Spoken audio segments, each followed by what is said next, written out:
Secrets Beneath the Fog of War, written and read by Elton Gar. Jude looked down at himself, checking the body he was in, and feeling a wash of disappointment as he saw the white lab coat. He had wanted to be a commander in the coming-of-age simulation, or at least one of the frontline soldiers. Part of that was because they seemed more exciting than being a civilian, but mostly it was because the simulation picked who you would inhabit based on your personality. And, most days, Jude wanted to be anyone but the lab nerd who preferred reading books to parties. But just because he was in a lab coat didn't mean he couldn't do something interesting, because everyone in the simulation was here for a reason. So, he started towards the door, but before he reached it he decided that finding out about the experiment was probably worthwhile, since it seemed far more likely that he had been placed into the historical record because of that than because he played a crucial part in the outcome of the fighting. He chuckled at the chairs he pulled it out, the wheels squeaking. Even the furniture was primitive, he thought. But someone had updated the computer. It still looked like one of the bulky computers at the time, but the interface was the same as the one he used in his implants, except slower because he had to use a small device next to the keyboard to choose things. There were only a couple clear on the screen, the rest were blurred out. That could be because no one knew what was on a random scientist's computer 500 years ago, but more likely it was to have him avoid spending the entire simulation in the computer instead of exploring. He considered that for a moment, then tried to click on one of the blurred out icons. It became clear as it was the recycling bin, and there was something in it. It was also blurred out, but when he restored it he saw the name was Chemical Weapons. It seemed obvious what was happening. There wasn't a lot of information given to students about the specific battle. The teachers wanted people to learn about the events together in the simulation, not to have it watered down by books. But the animosity between the sides was well recorded, so he must have been searching for a way to counter one of their weapons. But why would whoever worked on this simulation have blurred that out? Sure, it probably wasn't vital to this part of the story, but it would be useful to understand it, and he liked the idea that he might learn something new. That was probably why he was stuck in the body of a scientist. It took another 5 minutes to find the file among the random things in the computer, but when he opened it, he felt his heart sink. He knew little about the aliens. They had all been dead for almost 400 years, but this scientist had, because he had been working on weapons that would kill them while not hurting humans. Jude turned off the computer and started outside, telling himself it was just research, and the humans had needed to defend themselves, but it was still upsetting, especially since they hadn't wanted him to know about it. He stepped outside. The entire camp was open to him, but as he walked, he looked more carefully and realized that they had changed things here. There were a couple of areas that were blurred out, but he suspected those were to distract him from the places he actually wasn't supposed to go, because he also saw that some of the buildings just didn't have doors. But it was a military camp, and most things were uniform, so he went to where one of the doors should be, and after a moment of groping around, he found the handle in the door pulled open. Inside were dozens of barrels. They were marked with something, but the markings were illegible. Someone really didn't want anyone to know what was going on here, and he wondered why, if they were so afraid of the knowledge, that they had put it inside the simulation at all. But he knew the answer. The simulation was a historical record, programmed hundreds of years ago, but the censorship was almost certainly more modern, and this was the easiest censorship of the entire thing. They simply hadn't translated this text into the modern language. "Why are you here?" a soldier asked, but he didn't lift his gun. "I'm here to check to see if our weapon is ready to deploy," Jude said, taking a stab in the dark at what was happening here and hoping he was wrong. "We're not allowed to discuss the weapons, but it's obviously not deployed if it's still here." Jude would have felt more stupid if he hadn't got exactly what he wanted. These barrels were the weapon, and since the soldier here wasn't wearing anything to protect himself, he suspected it wasn't dangerous to humans. So he said, "Have you been given orders?" "The bombers will be deployed as soon as our fighters clear the air over the city," the soldier said. This time, the world blurring wasn't the simulation. It was Jude trying to wake himself up. In any other simulation, the near panic would have triggered an escape, but the only escape from this simulation was either to finish it or to die inside the simulation. Uncertain what else to do, Jude just wandered out of the building and towards the airfield. He was a bit surprised to be allowed to enter it, but he didn't think about that much as he approached the pilot. It was a woman who fidgeted in a way that none of the simulated pilots did. She was standing next to a bomber while several people in lower-ranked uniforms walked around seemingly aimlessly. "Have you gotten your orders yet?" Jude asked. He knew most of the other people in the simulation today, but had no way of knowing who this was.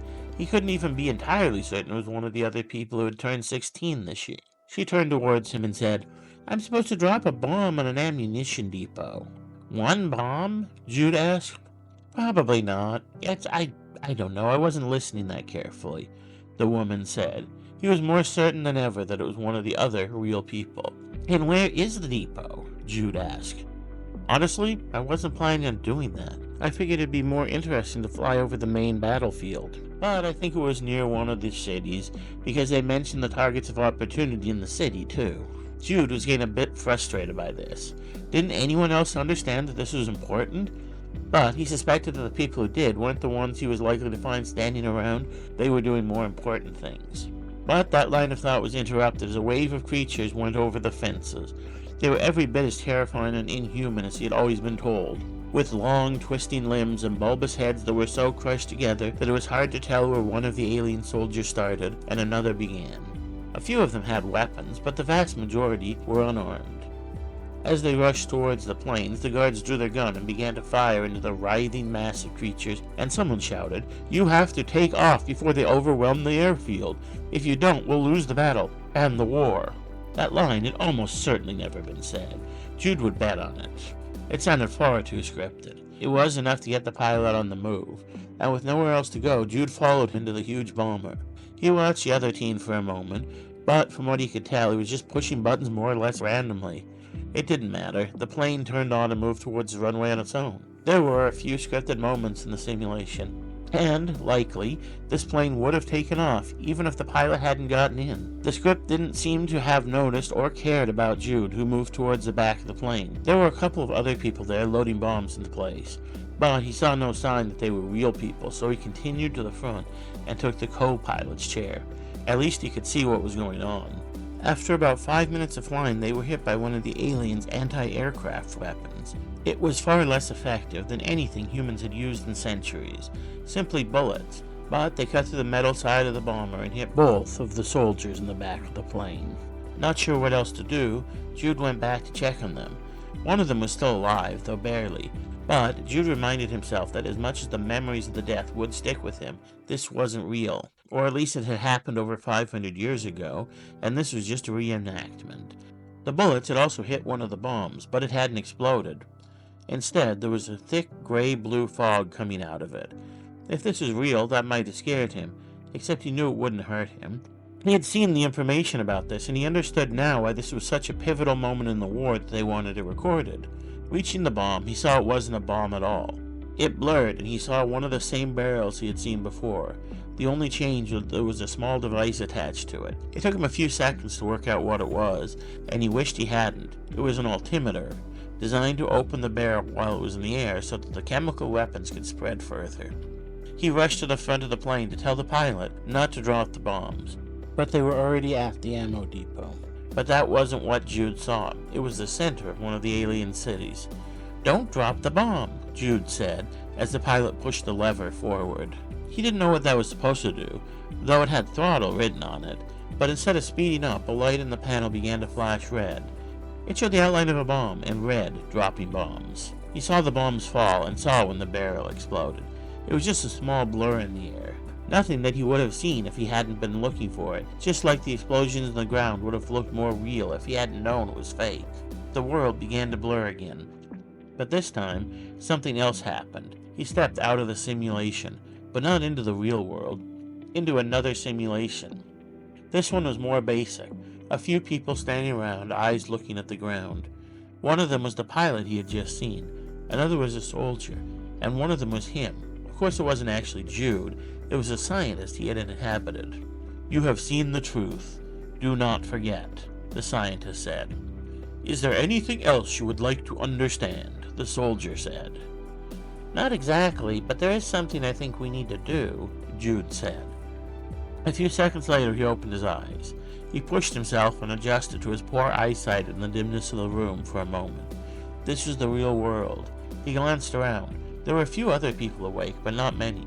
One of them was gesturing wildly at his leg, and others simply sat and looked at the ground. But that wasn't what drew Jude's attention. It was an administrator who was sitting at a computer watching the same image out of the front of the plane that Jude had just seen a moment before. But he wasn't just watching, he was making tiny adjustments. As Jude moved across the room, one of the other people sat up screaming. Several people rushed over to her side and began to whisper. Whatever had happened to her would stay with her, and it made him mad. Not that she had to see what had happened. He wasn't sure he agreed, but that she had gone through it for a lie. So, he put a thin, frail hand on the programmer's shoulder and said, "What are you doing?"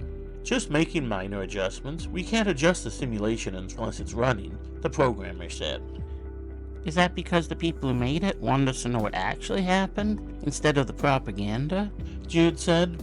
The programmer, a man at least twice Jude's age, stopped and turned, seeming to realize he was talking to someone who had just woken up. He then glanced back at the screen, at the random scientist who had just fallen over with no sign of injury. "I'm sorry, no one should have to know what happened. It just makes you feel guilt about the past. Wouldn't you rather focus on all the good things we've done? Besides, what good does it do? The aliens are already all dead. We can't bring them back." It all felt right in some sense. He could understand the desire to be proud of who you were, but there was something else, so he said, "I don't like not knowing, but I don't feel guilt for it. I wasn't the one who did it. But I do feel a responsibility, not to bring back something that can't be brought back, but to make sure that people learn the lessons of it, and repair as much as we can. I think the people who made this simulation felt the same way." The programmer looked at him for a moment, then said, "You can try to tell people the truth, but it's just going to make them angry."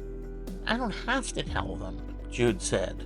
This time the programmer looked more concerned. He said, "What do you mean?"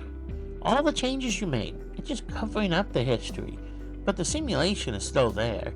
Someone just needs to trigger the reset. And once I explained what you were doing to the avatars of the people who created the simulation, they agreed to do it. Everyone in there is about to learn the truth, and I intend to do everything I can to make sure it's not covered up again." Author's note. I had to look up arguments in favor of whitewashing history, because I wanted to be fair to the idea, and because it's so far off what I think that it's very difficult for me to be fair to it. That isn't to say that I don't understand the desire to just ignore dark things. In many ways, ignorance is bliss. I've just never seen that as being a very compelling argument for ignorance, because, just like so many other shortcuts to bliss, it's not real, and it certainly doesn't make things better in the long run. That said, while I do think that remembering history is good, reliving it the way that they do here isn't good either. Partially that's just because you're going to give PTSD to a bunch of teenagers, but also because, while remembering history is vital, there is also a value in the emotional distance that happens when you aren't the one who lived through it. The power of the lesson may be weaker, but so are the costs. One good example of that is the many soldiers I know who understand the costs of war. They understand why it needs to be avoided at all costs, but that understanding has also caused a lot of problems. PTSD is of course one, but so is the emotional shutdown we saw in so many men, especially after World War II, and even the difficulties in controlling violence that some have. Understanding the cost of war and violence is absolutely a lesson worth learning, but it's one we should try to learn without having to pay such a high cost to understand. If you enjoyed this story, then you should consider joining my Patreon. Free members get the chance to vote on my theme every month, as well as gain access to free prose versions of most of my stories and more. And members at any paid level get access to over 50 patron-exclusive short stories and the opportunity to vote every week on what I write next. Thank you, Elton Gar.